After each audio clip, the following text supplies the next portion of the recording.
Hi everyone, আসসালামু আলাইকুম সবাইকে। সবাইকে আজকের ক্লাসে স্বাগতম। আশা করি সবাই ভালো আছো, সুস্থ আছো। আজকে আমরা আবারও স্থিতিবিদ্যার 9.b এর আজকে আরেকটা গুরুত্বপূর্ণ ম্যাথ সমাধান করব। যে ম্যাথটা আমাদেরকে বিগত ইয়ারে বুয়েটে এসেছিল, তারপরে অনেকগুলো বুড়ে এসেছিল, সেই কোশ্চেনটা আমরা একটু সমাধান করবো। দেখো, আমরা রিসেন্টলি যে চিন্তা করি 2023 সালে দিনাজপুর বুড়ে এসেছিল এবং বুয়েট এসেছিল 3 এবং 4 সেশনে, যশোর বোর্ড 13 সালে এবং দিনাজপুর বোর্ড 2009 এসেছিল। তাই এই ম্যাথটা আমাদের জন্য গুরুত্বপূর্ণ একটা ম্যাথ এবং খুব বুঝার একটা ম্যাথ। তো তোমরা যারা ক্লাসটি করতেছো অবশ্যই কি করবা, শেষ পর্যন্ত ক্লাসটি করবা। এবং যারা আগের ক্লাসগুলো দেখো না, আগের যে 4টা ম্যাথ দেওয়া হয়েছে এবং একটা থিওরি আলোচনা করা হয়েছে, যারা ওই ক্লাসটা করো নাই অবশ্যই কি করবা, ক্লাসগুলো করে নিবা। যেহেতু এই ক্লাসটা একদম প্লে লিস্টে আছে, একদম ফুল প্লে লিস্টে পেয়ে যাবে। আশা করি সবটুকু তোমাদের ক্লিয়ার হয়ে যাবে। তো আমরা একটু চলো এই কোশ্চেনটা একটু সমাধান করে ফেলি। তো আজকের ক্লাসে হচ্ছে আমরা কি বলে দিছে, দেখো এই কোশ্চেনটা হচ্ছে আমাদের এখানে আমাদের বলা হয়েছে যে এল দৈর্ঘ্য বিশিষ্ট একটি সুতার এক প্রান্তে একটি উলম্ব দেয়ালে আটকানো এবং অন্য প্রান্তে এল ব্যাসার্ধ বিশিষ্ট একটি সুষম বৃত্তের সাথে যুক্ত আছে। কি বলছে, এল দৈর্ঘ্য বিশিষ্ট একটা সুতা, তার মানে কি করছে, একটা উলম্ব দেয়ালের সাথে আটকানো আছে। তাহলে আমরা একটু চিন্তা করো, এখানে আমাদের একটু দেয়াল বলছে, তাহলে আমরা এটা একটু চিন্তা করি, এইদিকে আমরা একটা দেয়াল এঁকে ফেলি। ধরুন আমরা এটা এবি একটা দেওয়াল আছে, হ্যাঁ এবি একটা দেওয়াল আছে, এবি দেয়ালের সাথে এবং কি একটা সুষম কি করছে, বৃত্তকার, অর্থাৎ কি একটা ব্যাসার্ধ বিশিষ্ট সুষম বৃত্ত যুক্ত করা আছে। তাহলে ধরে নাও আমরা যদি একটা এখানে একটা বৃত্ত বলে নিই, তুমি যদি একটা কোনো বৃত্তকার বস্তুর সাথে ধরো, এটা একটা দেয়াল আছে, এখানে তুমি বৃত্তকার বস্তু আটকে দাও এই দড়ির সাথে, তখন এই বৃত্তকার বস্তুটা কি এই অংশটুকুর সাথে কাজ করবে। তার মানে কিরকম হবে, এটা যদি আমরা একটু ধরে নাও, এই বরাবর আমার একটা বৃত্ত আছে বা ব্যাসার্ধ আছে, এবং এটা যদি তুমি সুতার সাহায্যে এইভাবে আটকাও, আমরা এইখান থেকে এইখানে এটা কেন্দ্র বরাবর হবে, এই কেন্দ্র বরাবর। তা এই যে সুতার দৈর্ঘ্যটা যদি আমাদের এল হয় এবং এইখান থেকে এই যে কেন্দ্র থেকে আমাদের কি আছে, দেখো আমরা এটা কেন্দ্র কি পাবা,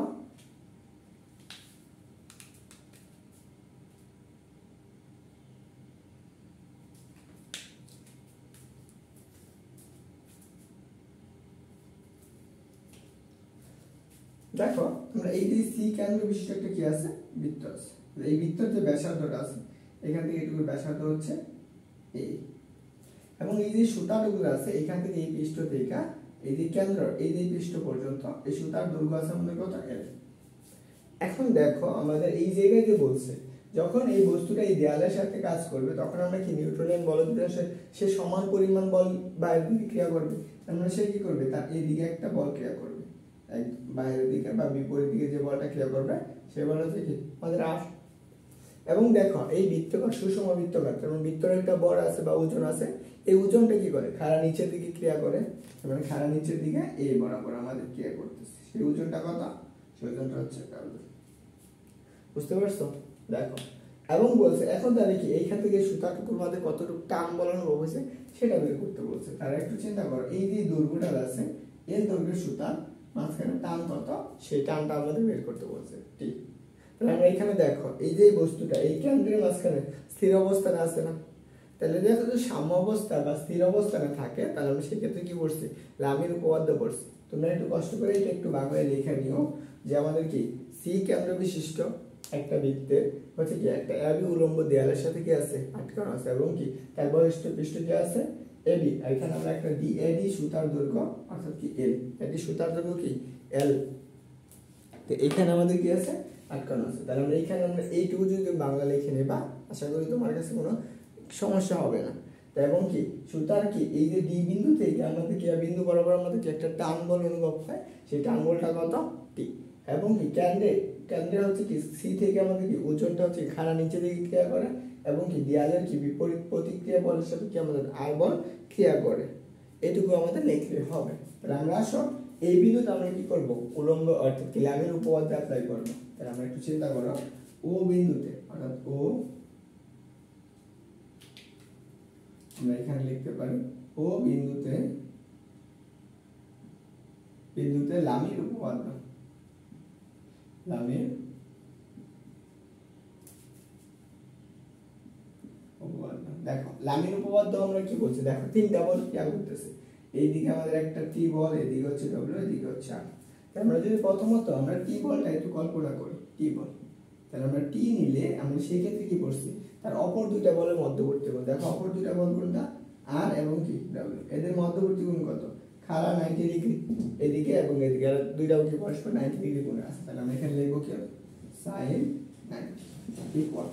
এখন যদি আমরা আর বল নিই, তাহলে আর বলটা যদি নিই তাহলে আমরা কি অপর দুইটা বলের মধ্যবর্তী কোণ, দেখো অপর দুইটা বল কি যদি চিন্তা করো, এই ডব্লিউটা খাড়া নিচে দিকে ক্রিয়া করতেছে, তাই না, এবং কি এইটা এইটুকু, তাহলে আমরা এই বলটুকু আমরা একটু নেব এখান থেকে এই বলটুকু, তাহলে এইটুকু কত আমাদের বলো তো 90 ডিগ্রি, এবং এটা যে আমরা একটা বিন্দু হিসাবে ধরে নিই, এটা হচ্ছে আমাদের বি বিন্দু। আমরা এখানে বলতে পারি যে sin কত 90 ডিগ্রি প্লাস 90 ডিগ্রি প্লাস কত এ সি ডি এ, তাহলে আমরা কি লিখতে পারি এ সি বি এই কোণটুকু ইকুয়াল। এখন যদি আমরা কি ডব্লিউ বল নিই, তাহলে আমরা এই বলটা যদি নিই তাহলে আমাদের কি আসতেছে বলো তো, এই বলটা নিলে আমরা লিখতে পারি কত, দেখো এই বরাবর আমাদের সম্পূর্ণ কোণের মানটুকু কত, এবার আবার আমরা সম্পূর্ণ কোণের মানটুকু 180 ডিগ্রি, তাহলে এখানে কি লিখব sin, এখানে আমরা যদি 180 লিখি পাই, মাইনাস করে দিতে আমরা a হচ্ছে কত ও বি, তাহলে আমরা কোণ হিসাবে কি করতে পারি, বা আমরা ACO ACB, তাহলে মাইনাস কত ACB। ওকে, দেখো আমরা এইটুকু কাজ করব। এখন আমাদের এইটুকু সবারই ক্লিয়ার হয়েছে কিনা অবশ্যই জানাবা। তারপর আসো, দেখো তো sin 90 ডিগ্রি মান কত, আমরা 1 জানি, তাহলে এখানে t লেখো, এইটুকু তো আমাদের আর আরই, তাহলে আমরা দেখো তো sin 90 ডিগ্রি প্লাস থিটা সমান আমরা কি পড়ছি, cos থিটা পড়ছি না, তাহলে এখানে আমরা লেখো তাহলে কি cos কত কোণ ACB, এটুকু আমরা লিখতে পারি ইকুয়াল। এখানে দেখো sin কত ডিগ্রি পড়ছে, দেখো sin 180 ডিগ্রি মাইনাস থিটা, দ্বিতীয় কোঅর্ডিনেশন কি আসবে sin থিটা, তাহলে w ইকুয়াল টু sin কত কোণ ACB। ওকে, এটুকু যদি তুমি বোঝো আশা করি তোমার কাছে এটুকু একদম ইজি হয়ে যাবে, একদম ক্লিয়ার হয়ে যাবে। এখন দেখো আমাদের তো আর এর সাথে কোনো সম্পর্ক নাই, এটা আমাদের প্রমাণ করতে বলেনি, যেহেতু আর এর সাথে সম্পর্ক নাই তাহলে আমরা এটা প্রমাণ করব না। আপাতত আরেকটা হচ্ছে কি আমাদের উজ্জ থাকবে বা বাদ দিতে পারি, তাহলে এইটুকু অনুপাত না নিয়ে আমরা এখন নিব অতএব, তাহলে আমরা এখান থেকে লিখতে পারি অতএব t equal to w divided by sin কোণ কত ACB। ওকে, এইটুকু আমরা লিখতে পারি, বুঝতে পারছো? তাহলে দেখো তো এখানে আমাদের sin ACB আমাদের কি কি দেওয়া আছে, যদি আমরা এই কোণটা এখন কল্পনা করি, এই কোণটুকু যদি আমরা কল্পনা করি, দেখো এটা হচ্ছে বৃত্তের ব্যাসার্ধ, এইটুকু হচ্ছে আমাদের কি অতিভুজ, আর এটা হচ্ছে আমাদের কি লম্ব, তাই তো? আমাদের সম্পর্ক কি কি আছে, এইটা হচ্ছে বৃত্তের ব্যাসার্ধ এইখান থেকে এটুকু লম্ব দেওয়া আছে, তাহলে আমাদের কি করতে হবে, sin সমান যদি আমরা নেই তাহলে আমরা লম্ব বাই কি করছি অতিভুজ, তাহলে লম্ব কোনটা AB না, তাহলে আমরা এটাকে একটু চেঞ্জ করে নিতে পারি, এইটুকু হচ্ছে এটা, লম্ব হচ্ছে কত AB, বুঝতে পারছো? তাহলে দেখো sin থিটার পরিবর্তে আমরা এখানে এই পাশে যদি একটু লিখি w ইকুয়াল টু, দেখো sin ACB, sin সমান কি করছে অতিভুজ বাই লম্ব, অতিভুজ কোনটা, এটা যদি c হয় তাহলে আমরা কি লিখতে পারি আমরা AB ডিভাইডেড বাই কত AC। ওকে, এইটুকু তো বুঝতে পারছো। তো এখন চলো আমরা এই উপরের অংশটুকু একটু মুছে দিচ্ছি তোমাদের যা সুবিধার্থে। দেখো তাহলে আমরা এখানে কি লিখতে পারি যে t ইকুয়াল টু, তাহলে আমরা কি উপরে হচ্ছে w ইনটু আমরা এটা লিখতে পারি AC ডিভাইডেড বাই কত AB, AC divided by AB। এখন আসো আমরা AC এর মানটা কত, দেখো এখান থেকে এইটুকু বৃত্তের ব্যাসার্ধ কত এইটুকু হচ্ছে A, এবং এখান থেকে এইটুকু দৈর্ঘ্য কত L না, তাহলে আমরা এখানে একটু বসাইতে পারি, তাহলে অতএব আমরা এখানে লিখতে পারি AC ইকুয়াল টু হচ্ছে কত A plus L, A plus L। ওকে, এখন আসো আমরা AB সমান কত, তাহলে দেখো তো আমরা AB হচ্ছে কি লম্ব না, লম্ব সমান কি অতিভুজ স্কয়ার মাইনাস কি হচ্ছে কি ভূমি স্কয়ার না, তাহলে অতিভুজ কোনটা AC, তাহলে AC কত A প্লাস L, তাহলে আমরা কত A plus L whole square minus কত আসবে মাইনাস কত A মাইনাস A। দেখো যেহেতু AB এর মানটা বের করব তার মানে আমাদের এখানে আমাদের কি দেওয়া লাগবে রুট ওভার দেওয়া লাগবে, তার জন্য আমরা কি করে দিয়েছি রুট দিয়ে দিয়েছি, বুঝতে পারছো? আমি আশা করি এটা বুঝতে পারছো। তো আসো এখন যদি আমরা এখানে এই মানগুলো বসাই তাহলে দেখো তো কি আসে, প্রথমত আসো উপরে কি তাহলে ডব্লিউ ইন্টু এসি সমান কত এ প্লাস এর এল, আমরা এ প্লাস এর এল ইন্টু রুট ওভার কত, রুট ওভার হচ্ছে স্কয়ার, এটা হচ্ছে আমাদের কি স্কয়ার হবে। ওকে, তাহলে আমরা কি a স্কয়ার প্লাস এর 2al প্লাস কত প্লাস এর l স্কয়ার মাইনাস এর স্কয়ার, তাহলে a স্কয়ার স্কয়ার কাটা হচ্ছে, তাই না? তাহলে আমাদের এইটুকু এখন আমাদের প্রমাণ হয়ে গেল। তাহলে দেখো আমরা এখানে আমরা কি পাবো, সেটা হচ্ছে w equal to a plus এর l, সরি আমাদের t ইকুয়াল টু, তাহলে t equal to w into a plus এর l রুট ওভার কত, রুট ওভার হচ্ছে 2al প্লাস এর কত l স্কয়ার, এটা আমাদের প্রমাণিত, এটা আমাদের প্রমাণ করতে বলছি।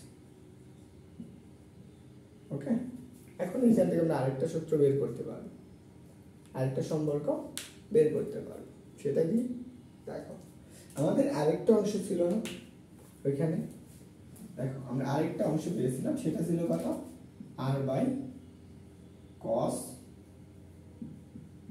r বাই cos কত cos পেয়েছিলাম কত a c b ইকুয়াল কত, ইকুয়াল ছিল আমাদের কত tan বল t, এটার সাথে আমরা একটা সম্পর্ক নিতে পারি। এখন আসো এটুকু আমাদের, এটা তো প্রমাণ হয়ে গেল, আশা করি এটুকু তোমরা ক্লিয়ার হয়েছো, ক্লিয়ার হলে অবশ্যই জানাবা। তাহলে চলো আমরা পরবর্তী ম্যাথটা দেখি।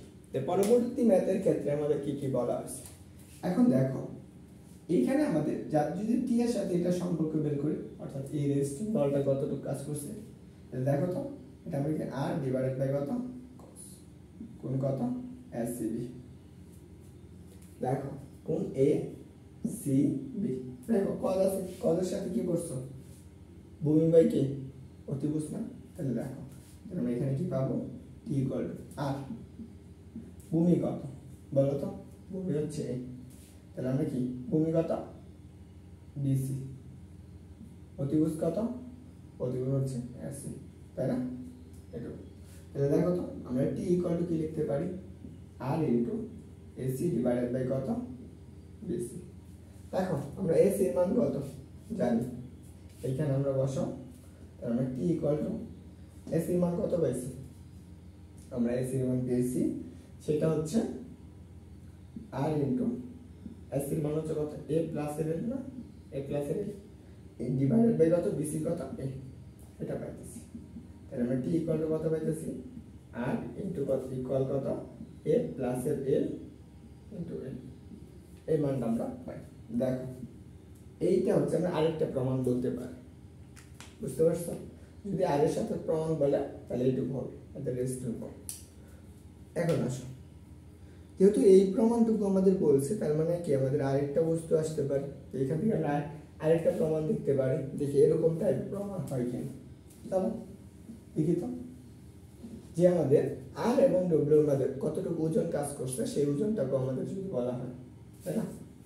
দেখো সেই ওজনটা আমরা কিভাবে বের করব, ওজনের সাথে r এর সম্পর্কটা কি, দেখো তাহলে আমরা দুইটা বলের ক্ষেত্রে আমাদের t ইকুয়াল টু কত, t ইকুয়াল টু t, তাই না? এই t সমান কত করছো r a প্লাস এর কত l, a প্লাস এর ডিভাইডেড বাই a ইকুয়াল কত w ইনটু a প্লাস এর l ডিভাইডেড বাই কত রুট ওভার কত 2al প্লাস এর কত l স্কয়ার, এটা দেওয়া আছে। তাহলে দেখো তো এইটুকু আর এইটুকু আমাদের কাটা যাচ্ছে না, তাহলে আমরা কি বের করতে পারি, যদি আমাদের ওজন বের করতে বলে বা রেজিস্ট্যান্স বল বের করতে পারে r, এটা হচ্ছে দেয়ালের বিপরীতে কতটুকু বল কাজ করতেছে বৃত্তটা, সেইটুকু যদি বের করতে বলে তাহলে আমাদের কি আসবে WA ডিভাইডেড বাই কত রুট ওভার কত 2al প্লাস কত l স্কয়ার। এখন তোমাদের এইটাও প্রমাণ করতে বলতে পারে। সো আশা করি এইখান থেকে তুমি একটা ম্যাথ থেকে তিনটা ম্যাথ বুঝতে পারছো, বুঝে থাকবা, অবশ্যই কমেন্ট করে জানাবা, আর তোমার কাছে কেমন লাগবে এটা অবশ্যই জানাবা। যদি আমার ভিডিও কোয়ালিটিটা খুব খারাপ হয়, কিন্তু আমি যতটুকু পড়াইছি তোমরা যদি এইটুকু মাথায় রাখতে পারো, আমি আশা করি ভালো কিছু করতে পারবো। অ্যান্ড হ্যাঁ, তোমাদেরকে আবারও বলবো, তোমরা আগে যে 4টা থেকে 5টা ভিডিও আছে, অর্থাৎ কি 1 ঘন্টার মতো, ওই 5টা ভিডিও অবশ্যই দেখে নাও। আশা করি ভিডিওটা দেখলে তোমার কাছে একদম ক্লিয়ার মনে হয়ে যাবে সব কিছু। ভালো থাকবা, সবাই শুভকামনা, আসসালামু আলাইকুম।